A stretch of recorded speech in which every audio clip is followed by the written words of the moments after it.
श्री गुरुदेव दत्त. श्री स्वामी समर्थ. मनुष्याजवळ जर का पद, पैसा, रंग, रूप आलं की अहंकार, गर्व चढतो आणि इतरांचे तुच्छतेने वागू लागतो. पण एक लक्षात ठेवावे, आयुष्यात कोणत्याच गोष्टीचा गर्व अध्यात्म का नसावे. गुरुवरचे देऊळ श्रद्धापर्यंत असवाची बाब आहे.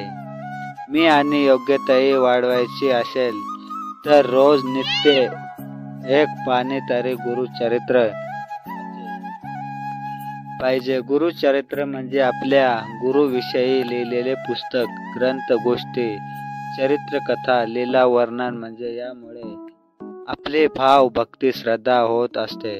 काही लोकांना जर जास्तच मर्जी घेऊन देतो, जास्त आपलेपणाने वागतो, जवळच बसून वस्तू जवळचे समजू बसतो. त्यासाठी खूप काही केलं असतं, पण एक दिवस ते लोक आपल्यावर उलटतात आणि आपले डाव आपल्यावर आजमावतात. त्यामुळे इथे प्रत्येकाला आपल्या कधी समजू नका, कारण ते